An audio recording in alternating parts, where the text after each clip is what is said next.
In the vast expanse of the galaxy, where energy shields deflect plasma bolts and quantum rifles tear through dimensional barriers, there exists a universal truth that every advanced civilization has learned: primitive kinetic weapons are relics of a barbaric past. The Zephyrian Coalition had been policing the Outer Rim territories for 3 centuries, their officers equipped with the finest technology the galaxy could offer.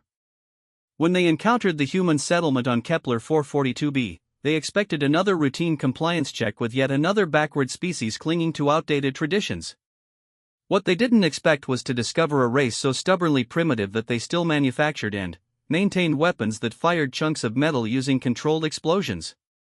The very concept was laughable to beings who had mastered energy manipulation centuries ago. But, sometimes, the old ways survive for a reason. Sometimes, what looks primitive from the outside carries wisdom that advanced civilizations have forgotten in their rush toward technological perfection. Sometimes, the most devastating response comes not from the most sophisticated weapon, but from understanding exactly when and how to use what you have. Today, one Zephyrian officer was about to learn why humans had earned their reputation as the galaxy's most unpredictable species. Today, he would discover that mockery has a way of backfiring when you underestimate the very thing you're laughing at. The lesson would be loud, devastating, and absolutely unforgettable.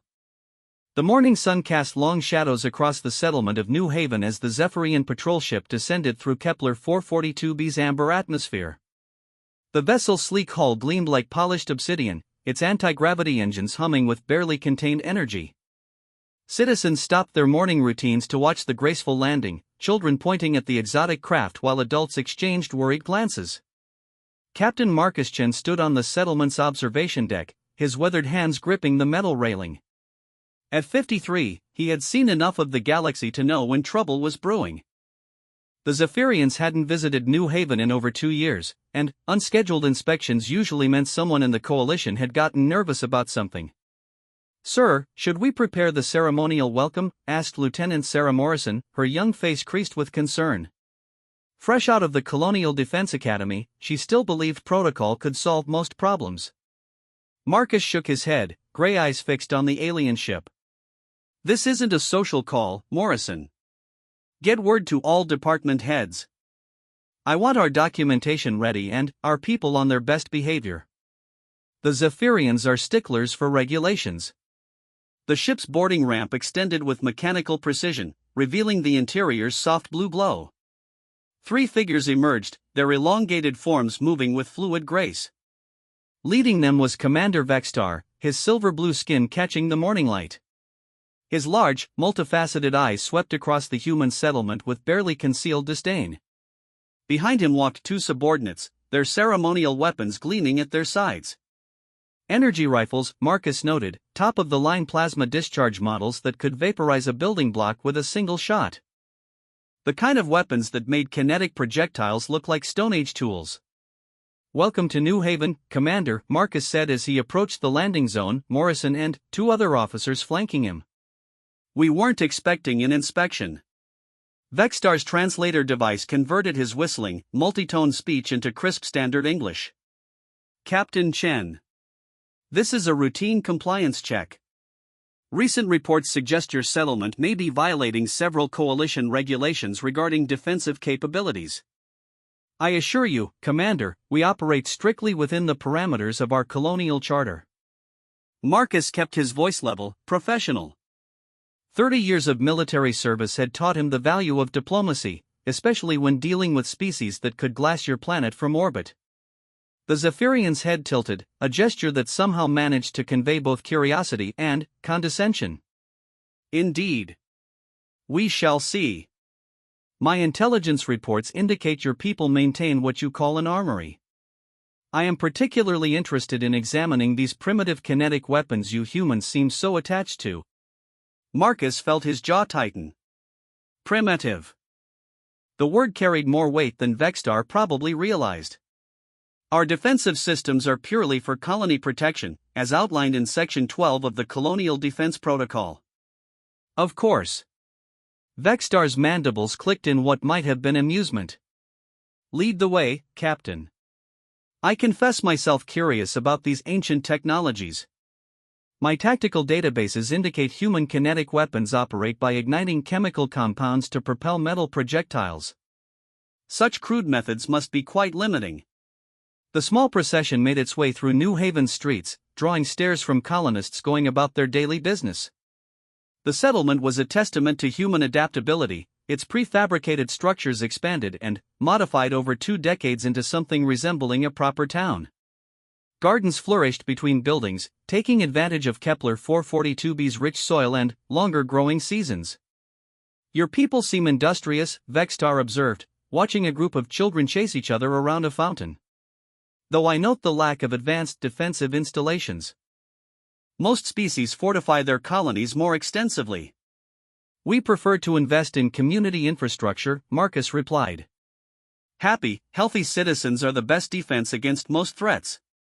An admirable philosophy, though perhaps naive in practical application.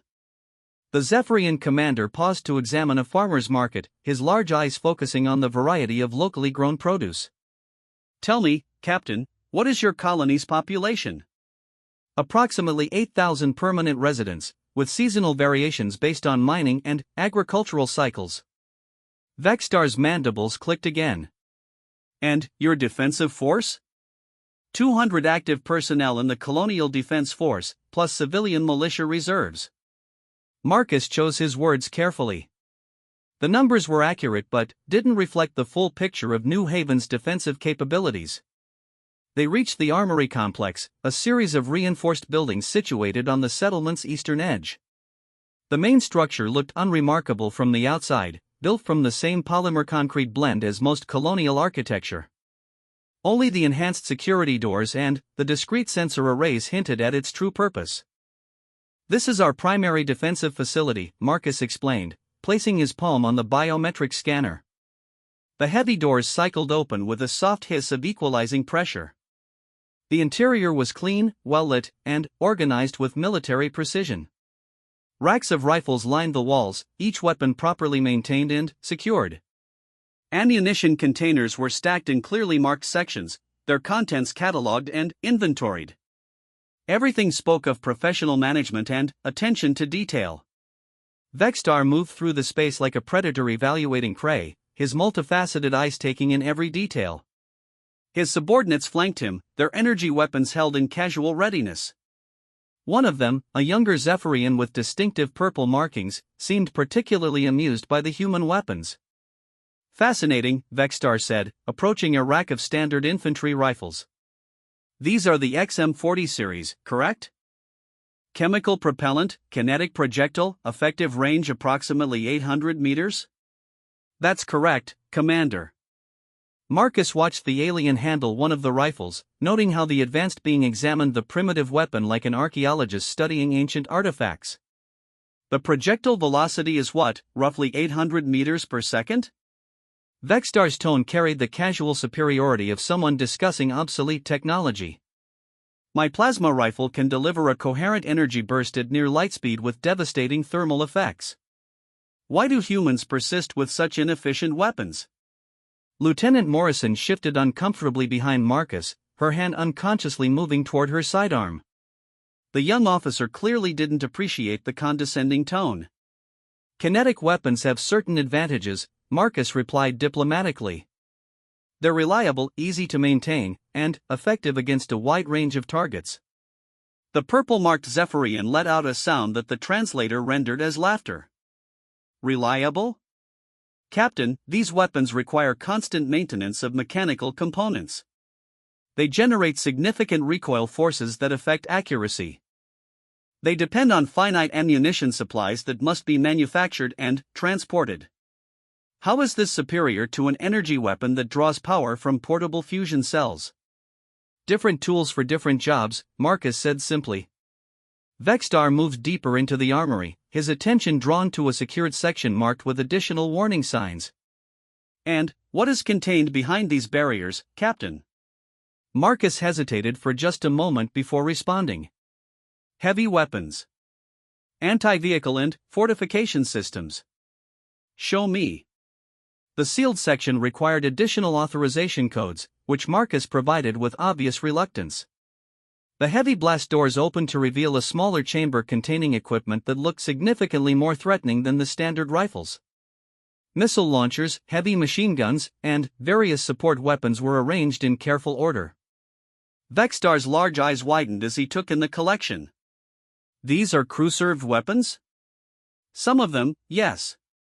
Marcus gestured toward a particularly imposing machine gun mounted on a heavy tripod. That's an M2 Browning, 50 caliber. Designed for anti-material and suppressive fire rolls. The Zephyrian approached the weapon with obvious fascination, his head tilting as he examined its mechanical complexity. This fires projectiles of 12.7 mm diameter? That's correct. At what velocity? Approximately 900 meters per second, depending on ammunition type. Vextar's mandibles clicked rapidly, a sound the translator interpreted as dismissive amusement. 900 meters per second. Captain, my personal sidearm can deliver energy pulses at 30% of light speed. This ancient machine throws pieces of metal at speeds a Zephyrian youngling could achieve with a simple propulsion device. The purple-marked subordinate moved closer to the machine gun, his large eyes examining the weapon's barrel and feeding mechanism. Commander, look at the complexity of this system. Multiple moving parts, chemical ignition, mechanical feeding systems. It's like examining a piece of archaeological equipment. Indeed, Sub-Commander Zalrun. Though I suppose we must respect human attachment to their ancestral technologies. Vextar's tone made it clear exactly how much respect he thought such attachment deserved. Marcus felt his temper beginning to fray. 23 years in the Colonial Defense Force, including combat actions against pirates and raiders, had given him considerable experience with the effectiveness of primitive human weapons. But diplomatic protocol demanded he maintain professional courtesy. These weapons have served human military forces for over a century, he said carefully. They've proven effective in numerous conflicts. Conflicts against other humans using similarly primitive technology, Zalrun interjected, his youthful arrogance shining through the translator. Commander, imagine these colonists attempting to defend themselves against a modern military force. Their projectile weapons would be utterly useless against energy shields. Their slow firing rates would be inadequate against fast-moving targets. It would be like watching children play with toys.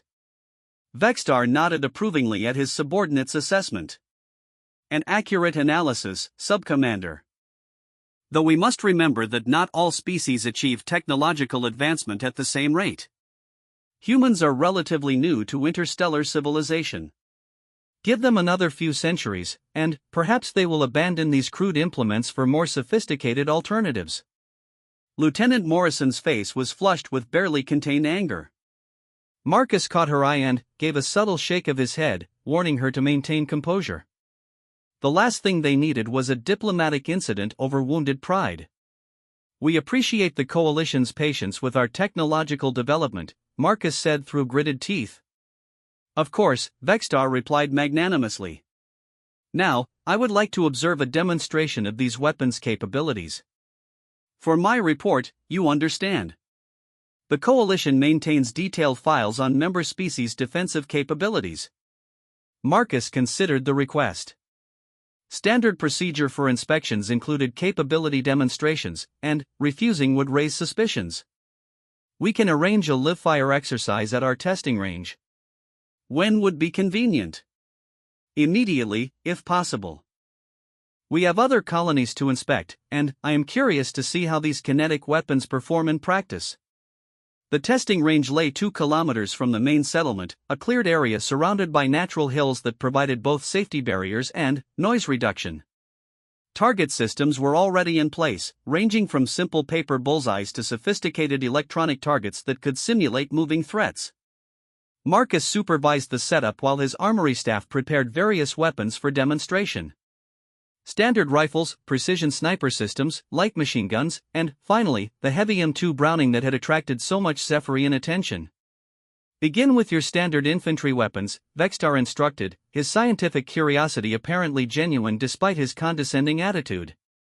Sergeant First Class Rodriguez, New Haven's senior marksmanship instructor, took position behind the firing line.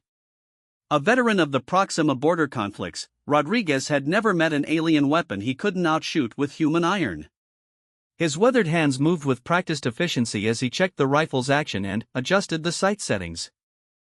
The first shots rang out across the range, sharp cracks that echoed off the surrounding hills. Targets at 100, 200, and 300 meters showed clean hits, the paper markers clearly displaying the rifle's accuracy.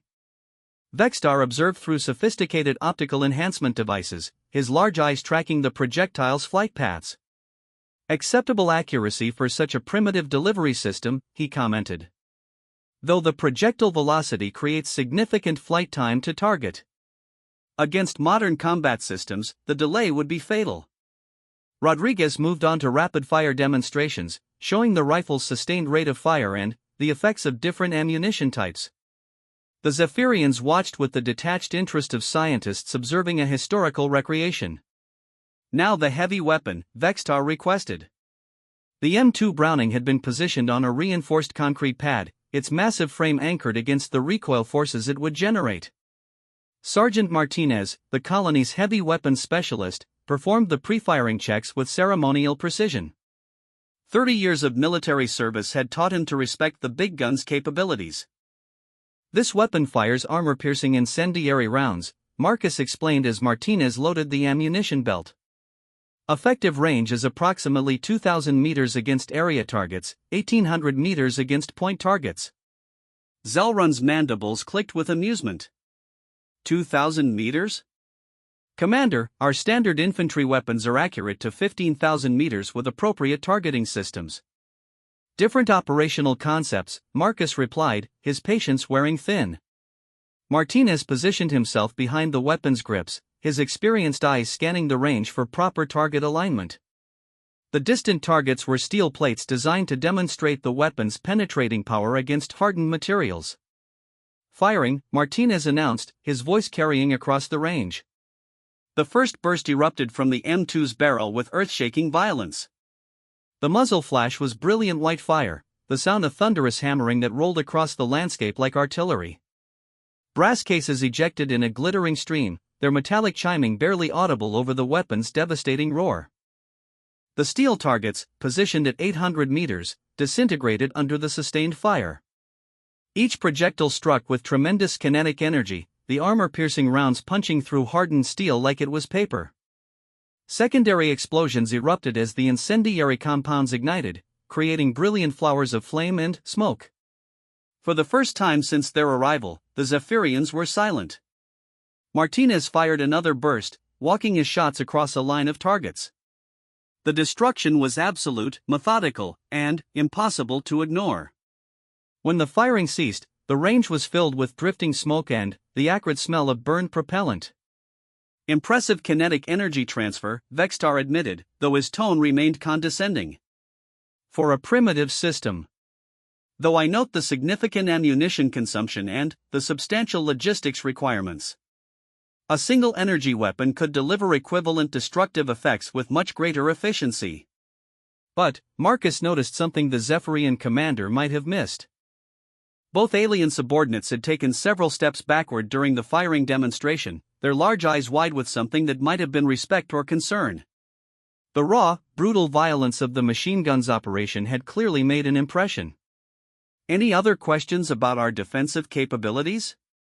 Marcus asked. I believe we have seen sufficient data for our report, Vextar replied, his scientific curiosity apparently satisfied. Though I must say, Captain, while these weapons may be effective against unarmored opponents, they would be quite useless against modern military technology. Energy shields, advanced armor systems, tactical force fields, such defenses would render kinetic weapons obsolete. I'm sure you're right, Commander, Marcus said diplomatically. As they walked back toward the settlement, Zelrun continued his commentary on human weapons technology. The maintenance requirements alone must be enormous, he observed. All those moving parts, the chemical propellants that degrade over time, the precision manufacturing required for effective projectiles. So inefficient compared to energy systems. We manage, Marcus replied simply. Still, one must admire human persistence in maintaining these ancestral technologies, Vextar said magnanimously. There is something to be said for preserving cultural traditions, even when they have outlived their practical utility. They had reached the settlement center when Marcus's communication device chimed with an incoming priority message. He glanced at the display, his expression tightening as he read the brief text. "Is there a problem, Captain?" Vextar inquired.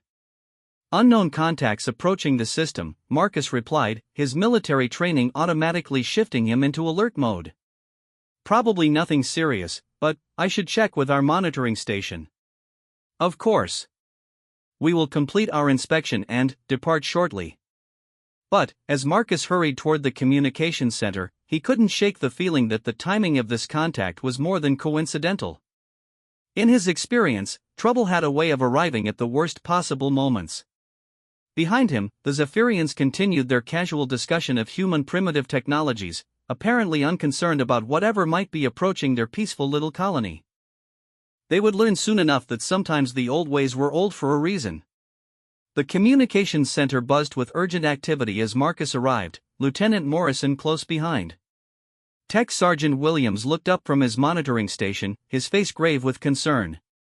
"Sir, we've got 3 ships dropping out of hyperspace at the edge of the system," Williams reported, his fingers dancing across multiple displays. "Configuration unknown, but they're not broadcasting standard identification codes." Marcus leaned over the tactical display, studying the sensor readings. 3 vessels in a loose formation, moving inward from the system's outer reaches. Their design was unfamiliar, angular and aggressive-looking even on the simplified tactical screen. "Size estimate?" he asked. "Corvette class, maybe frigate. Each one's about the size of the Zephyrian patrol ship, but different power signatures." "And, sir?" Williams paused, checking his readings again. "They're running silent except for propulsion. No communication attempts, no response to our standard hails." "Time to planetfall?" "At current acceleration, approximately 4 hours."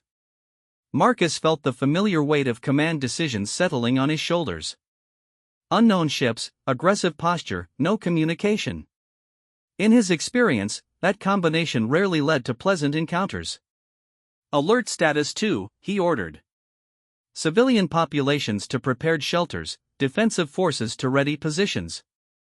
And, get me a direct line to the Zephyrian commander."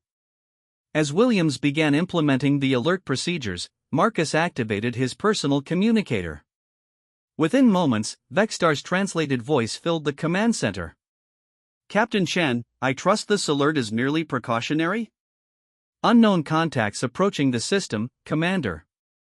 3 ships, unidentified configuration, no response to communications. Given that you're currently groundside with minimal escort, I thought you should be informed."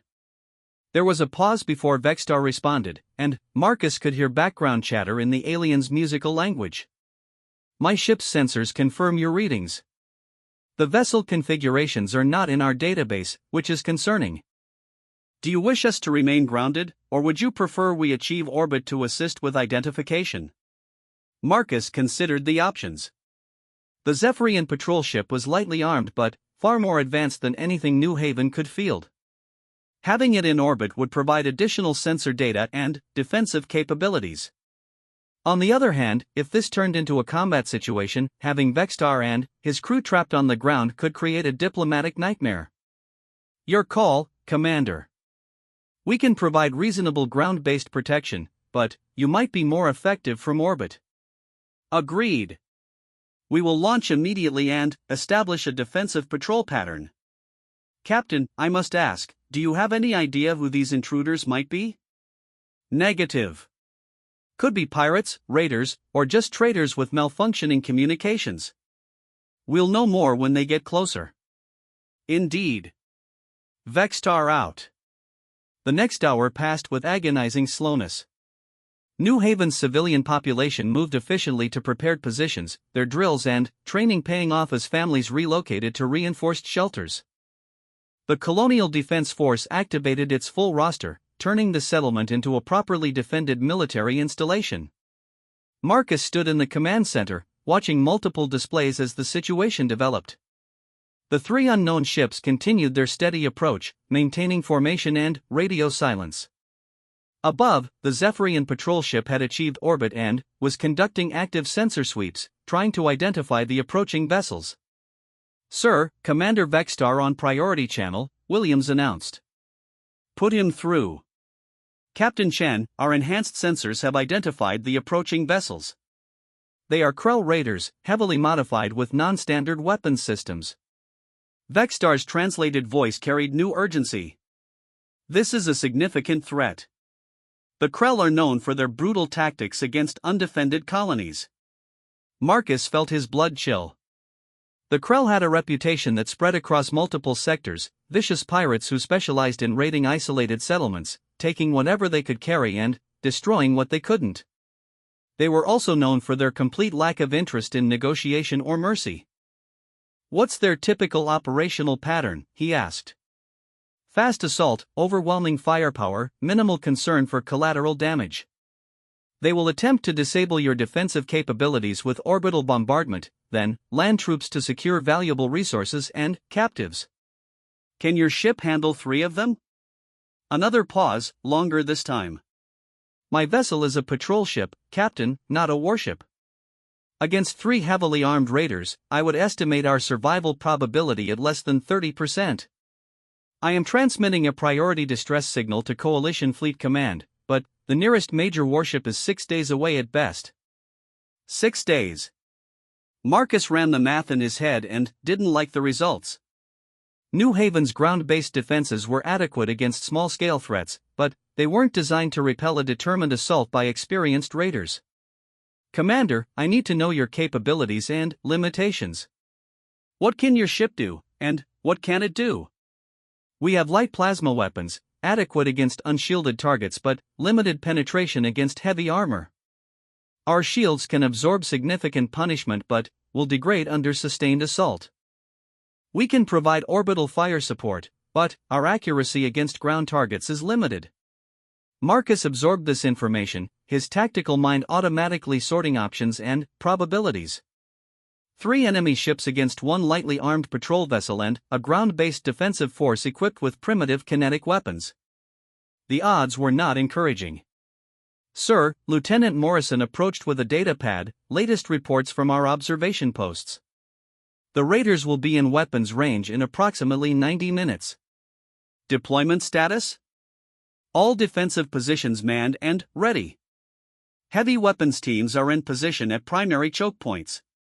Civilian shelters report full occupancy with emergency supplies activated." Marcus nodded, then activated the settlement-wide communication system. His voice echoed from speakers throughout New Haven as he addressed his people. "Citizens of New Haven, this is Captain Chen. We are facing a potential hostile action from unknown raiders. All civilians are to remain in designated shelters until the all-clear is given. Defense Force personnel are at full readiness. We have successfully defended our home before, and we will do so again. Stay calm, follow procedures, and trust in our preparation and training." As he finished the announcement, Williams looked up from his sensor station. "Sir, the Krell ships are changing formation. They're spreading out for what looks like a coordinated attack pattern." On the main display, the 3 raiders had separated into a wider triangle formation, each vessel now approaching from a different vector. Classic tactics for overwhelming a fixed defense, force the defenders to split their attention and resources. Time to weapons range? 67 minutes at current approach speed. Marcus activated his command circuit, connecting him to all defensive positions throughout the settlement. "All stations, this is command. Enemy contact in approximately 1 hour. Confirm ready status." The responses came back quickly: artillery ready. Anti-air teams ready. Infantry positions ready. Heavy weapons ready. Each report carried the steady professionalism of trained soldiers, but Marcus could hear the underlying tension. They were about to face their first real test as a military force. "Sir, Commander Vexstar requesting communication," Williams announced. "Put him through."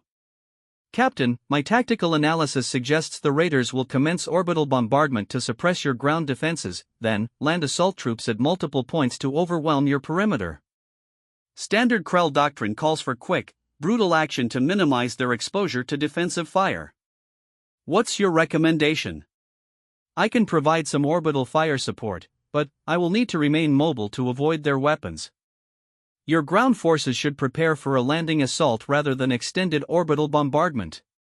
The Krell prefer to preserve infrastructure they can loot. Marcus considered this assessment. If Vextar was correct, the main assault would come from ground troops rather than orbital destruction. That played to New Haven's strengths. Their defensive positions were well prepared for ground combat, and their weapons were optimized for anti-personnel engagement. Commander, can you identify their likely landing zones? Stand by. There was a brief pause as the Zephyrian consulted his tactical computers. Based on terrain analysis and typical Krell tactics, I would estimate primary landings at coordinates Alpha 7, Bravo 12, and Charlie 3 relative to your settlement center. Marcus checked the locations on his tactical map. Alpha 7 was the industrial sector on New Haven's western edge. Bravo 12 covered the agricultural areas to the south. Charlie 3 encompassed the residential districts on the northern perimeter. A three-pronged assault designed to divide the defense and create maximum chaos. Understood. We'll adjust our defensive deployments accordingly. Captain, there is one more thing. Vextar's tone carried a note of reluctant respect. The Krell are experienced raiders with advanced energy weapons and personal shielding. Your kinetic weapons may be more effective against them than I initially assessed. Energy shields are designed to disperse coherent energy beams, but they are less efficient against high-velocity physical projectiles. For the first time since the crisis began, Marcus felt a grim smile cross his face. Thank you for that assessment, Commander. I'll make sure my people know. The next 30 minutes passed in a blur of final preparations. Heavy weapons teams made last-minute adjustments to their fields of fire. Infantry squads checked ammunition supplies and confirmed communication links. In the shelters, civilian volunteers organized medical supplies and emergency rations. Marcus made his way to Firebase Alpha, the settlement's primary defensive position, where Sergeant Martinez was supervising the final setup of the M2 Browning machine gun. The massive weapon dominated the fortified position, its heavy barrel trained on the approaches to the western industrial sector. How are we looking, Sergeant? Marcus asked. Martinez patted the machine gun's receiver with obvious affection. Ready to rock, sir. Got a full load of armor-piercing incendiary, backup ammunition pre-positioned, and a clear field of fire out to 2,000 meters.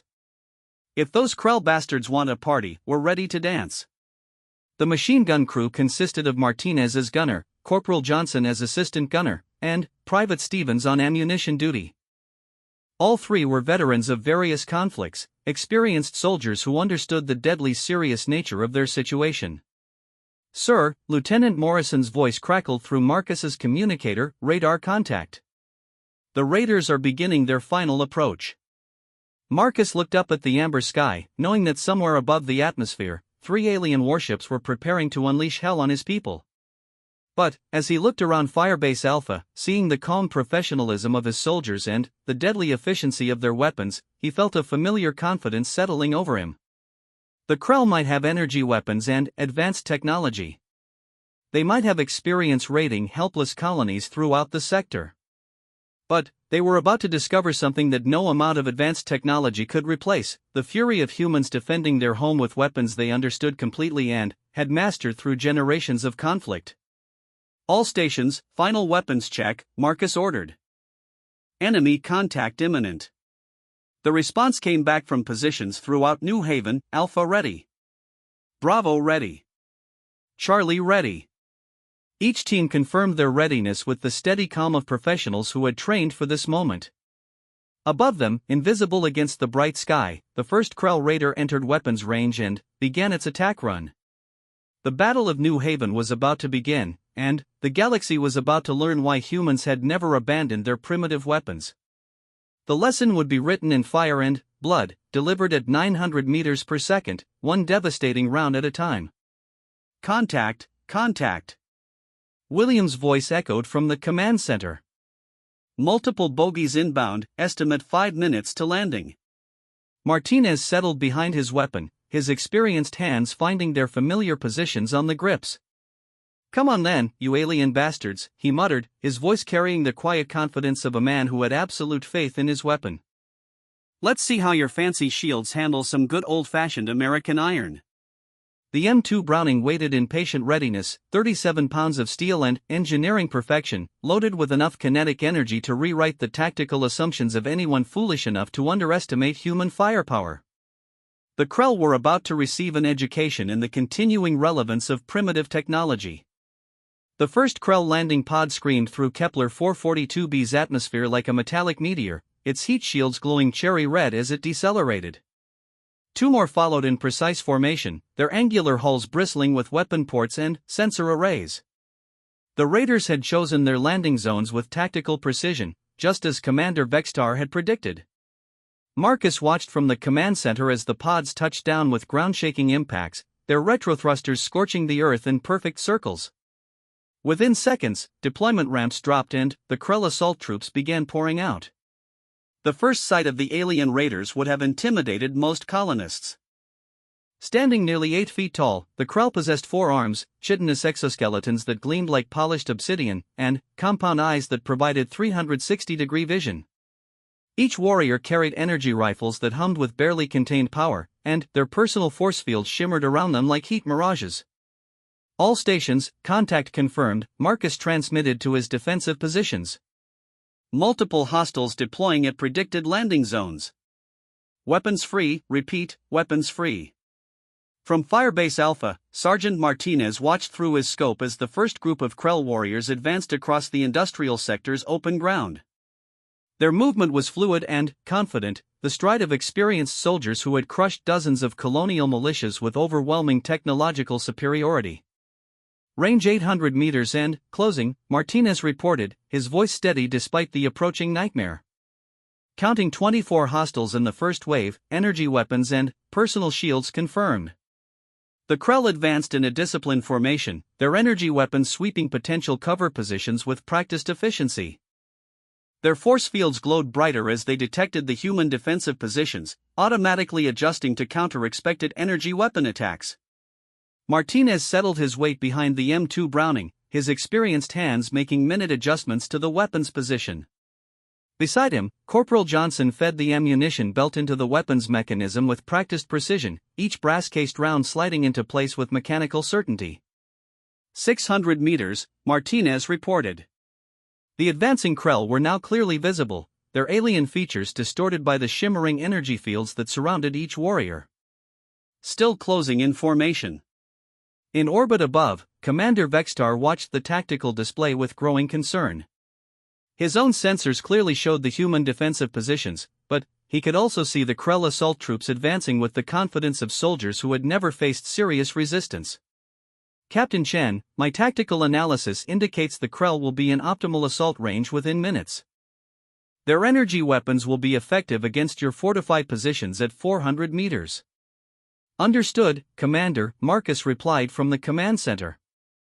"We'll engage at maximum effective range." Vextar studied his sensor readings with professional interest. The humans were about to face their first real test against advanced alien technology.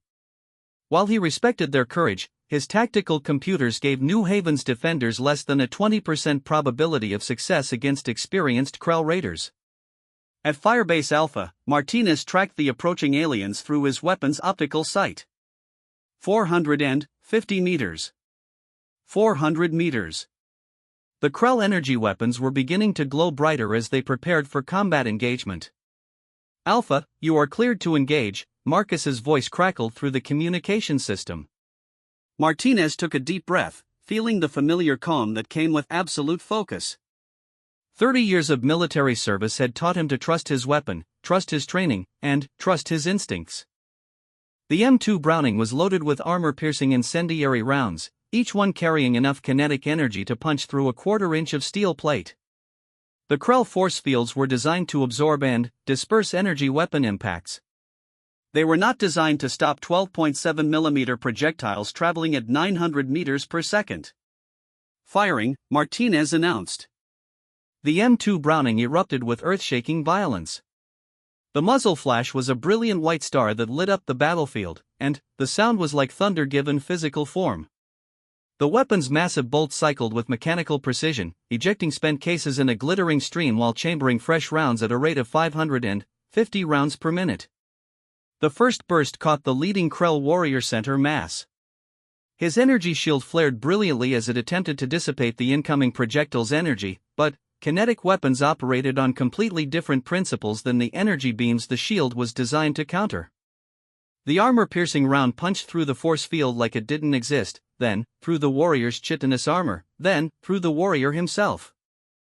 The Krell Raider dropped instantly, his energy weapon spinning away across the scorched ground.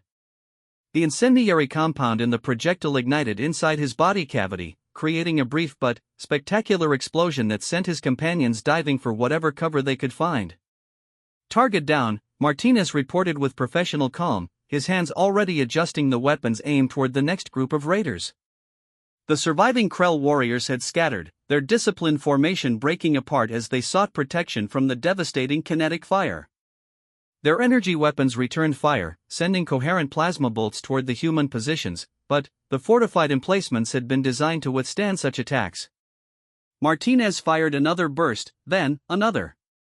Each time the M2 Browning spoke, another Krell raider learned the hard way that advanced technology was no substitute for overwhelming firepower applied with surgical precision.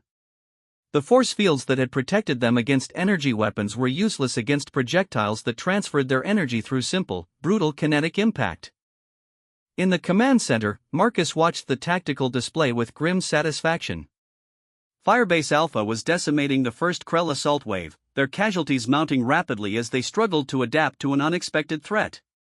"Sir, Firebase Bravo reports contact," Lieutenant Morrison announced. Second Krell landing zone, approximately 30 hostiles advancing on the agricultural sector. Firebase Charlie? Contact confirmed. Third wave attacking the northern perimeter, estimated 25 to 30 hostiles. The battle was now fully joined across multiple fronts, but early reports indicated the human defenders were holding their own. The combination of prepared positions, interlocking fields of fire, and weapons the Krell had never encountered before was creating tactical chaos among the raiders. From orbit, Commander Vextar watched the engagement with growing amazement. His sensors clearly showed Krell warriors falling to human kinetic weapons, their advanced force fields proving inadequate against projectile impacts. The tactical computers that had predicted human defeat were rapidly revising their estimates. "Impossible," Subcommander Zalron muttered, his large eyes fixed on the sensor displays. "Energy shields should provide adequate protection against primitive kinetic weapons." Apparently, Vextar replied slowly, "Our assessment of kinetic weapon effectiveness was incomplete." At Firebase Bravo, Sergeant First Class Rodriguez had positioned his heavy machine gun team to cover the approaches through New Haven's agricultural areas. The terrain was more complex here, with irrigation ditches and equipment sheds providing cover for both attackers and defenders. The second wave of Krell raiders advanced more cautiously, having received transmitted warnings about the unexpected effectiveness of human weapons. They moved from cover to cover, their energy weapons probing for defensive positions while their force fields maintained maximum protective power. Rodriguez waited patiently, his weapon trained on a gap between two storage buildings where the aliens would have to expose themselves to cross into the settlement proper. The M240 machine gun was lighter than Martinez's M2 Browning but no less deadly, its 7.62mm rounds capable of accurate fire out to 800 meters. "Come on, you bug-eyed bastards," Rodriguez muttered, watching through his optical sight as the Krell warriors prepared for their next advance. Just a little closer. The aliens broke cover in a coordinated rush, their four legs carrying them across the open ground with surprising speed. Energy weapons fired in all directions, filling the air with coherent plasma that scorched everything it touched. The Krell obviously intended to overwhelm the human position with speed and firepower. Rodriguez opened fire when the leading raiders reached the center of his kill zone. The M240 chattered with mechanical precision, sending streams of armor-piercing rounds into the alien formation. The first warrior's shield flared and failed, the kinetic impact overwhelming its energy dispersal systems. The projectile continued through his torso, the hydrostatic shock dropping him instantly. The second raider made it another 10 meters before Rodriguez's sustained fire found him, multiple impacts shredding his force field and chitinous armor. The third warrior dove for cover behind an irrigation pump, but the machine gun's rounds punched through the metal housing like paper, finding the alien sheltering behind it. Firebase Bravo, multiple targets down, Rodriguez reported, his voice calm despite the chaos around him. Remaining hostiles taking cover, returning fire. The surviving Krell had learned from their comrades' fate and were now advancing much more cautiously. They used every piece of available cover, their energy weapons laying down suppressive fire while they attempted to flank the human positions. But Rodriguez had 30 years of combat experience, and he understood the principles of defensive fire better than any alien raider. He shifted his weapon's position, bringing the machine gun to bear on the flanking force just as they broke from cover. The M240's sustained fire caught them in the open, kinetic rounds smashing through energy shields that had been designed for a completely different type of warfare. The Krell force fields could disperse energy weapons with reasonable efficiency, but they had no effective defense against projectiles that delivered their destructive power through simple mass and velocity. At Firebase Charlie, defending New Haven's northern perimeter, Sergeant Thompson commanded a mixed force of riflemen and one precious M249 squad automatic weapon. The terrain here was more urban, with residential buildings providing multiple firing positions and complex fields of fire. The third Krell assault wave had learned from their comrades' experiences and was advancing with much greater caution. They moved in small groups, using buildings for cover and coordinating their movements with tactical precision. These were experienced raiders, not pirates who depended solely on technological superiority. Thompson had positioned his automatic weapon team in a second-story window overlooking the main approach route. The M249 was lighter than the other machine guns but maintained the same kinetic advantages that were proving so devastatingly effective against Krell force fields. Contact, 200 meters, reported Private Martinez, Thompson's assistant gunner. Multiple hostiles moving through the residential sector, using buildings for cover. Thompson studied the tactical situation through his optical sight. The Krell were advancing in bounds, each group covering the movement of the next with energy weapon fire. It was professional, coordinated, and exactly the kind of tactical problem that machine gun positions were designed to solve. The first group of raiders broke from cover between two houses, their energy weapons sweeping the human positions as they rushed toward better firing positions. Thompson opened fire immediately, the M249's rapid cyclic rate filling the air with kinetic projectiles. The leading Krell warrior's force field sparked and failed under the sustained kinetic impacts, the energy system overwhelmed by projectiles it simply wasn't designed to counter. The warrior dropped, his energy weapon skittering across the pavement as his companions dove for whatever cover they could find. Target down, Thompson reported. Remaining hostiles seeking cover, estimate 15 to 20 still active. The pattern repeated across all three defensive sectors. Human machine gunners, armed with weapons the galactic community considered primitive, were systematically destroying Krell assault forces equipped with the finest military technology their species could produce. In orbit, Commander Vextar watched the tactical display with growing amazement. The Krell raiders, who should have overwhelmed the human colony within minutes, were taking catastrophic casualties from kinetic weapons that his own tactical computers had dismissed as obsolete. Commander, Salran said, his voice filled with confusion, our sensors indicate the Krell force fields are failing consistently against human projectile weapons. How is this possible? Vextar studied the sensor data, his scientific mind working to understand what he was witnessing. Energy shields disperse coherent energy by converting it to heat and distributing it across the field matrix. But kinetic weapons transfer their energy through physical impact, mechanical stress that the shields cannot dissipate. But the projectile velocities are so low compared to energy weapon discharge speeds. Irrelevant. Energy and momentum are different physical properties. The Krell shields can handle terawatts of energy but cannot cope with kilogram force mechanical impacts. Vextar paused, his multifaceted eyes fixed on the tactical display showing Krell casualties mounting rapidly. We have made a fundamental error in our assessment of kinetic weapon systems. On the ground, the battle was reaching its climax. The surviving Krell raiders, their assault waves devastated by human machine gun fire, were attempting to regroup for a final coordinated attack. But their numbers had been reduced by more than 70%, and their tactical advantage had evaporated under the brutal efficiency of primitive human weapons.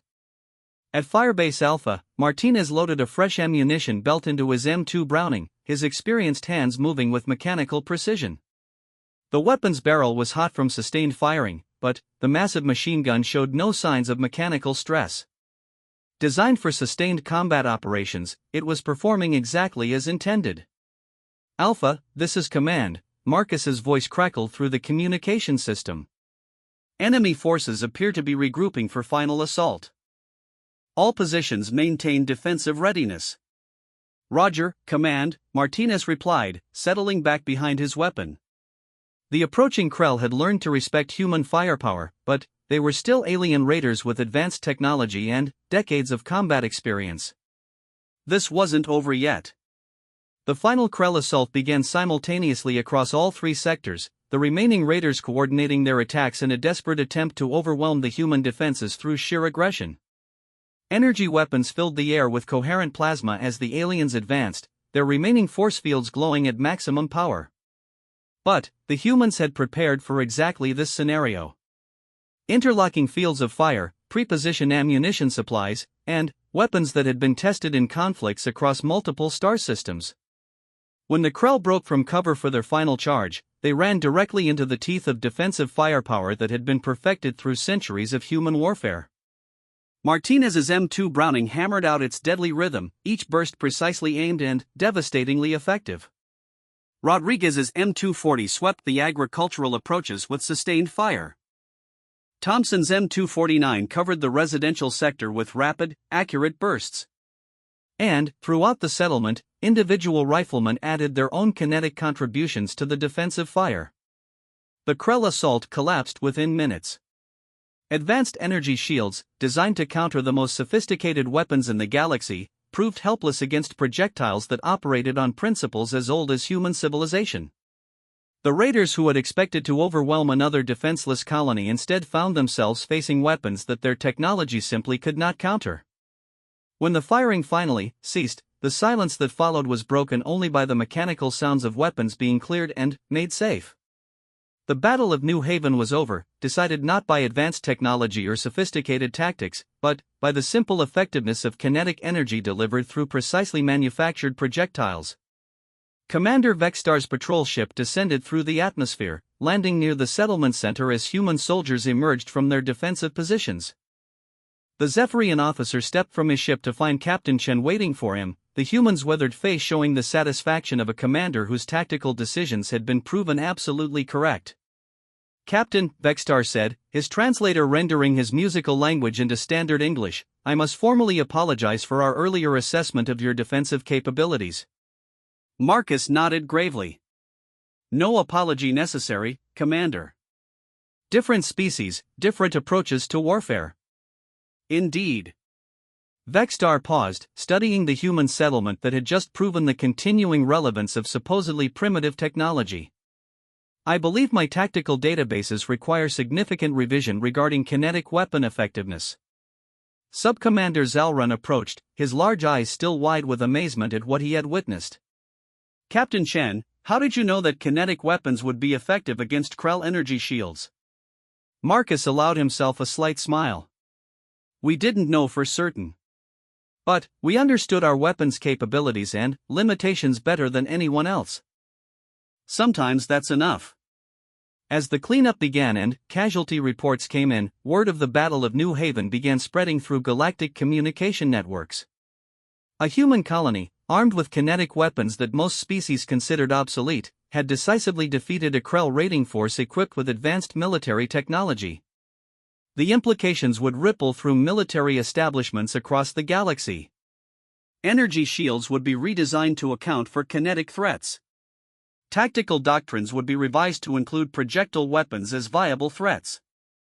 And military academies would add a new case study to their curriculum, the day primitive human weapons proved they were anything but obsolete.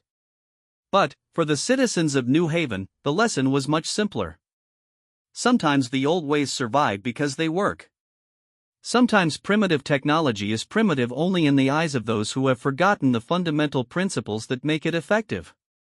And, sometimes, when aliens underestimate human stubborn adherence to outdated weapons, they learn exactly why those weapons have never truly become obsolete.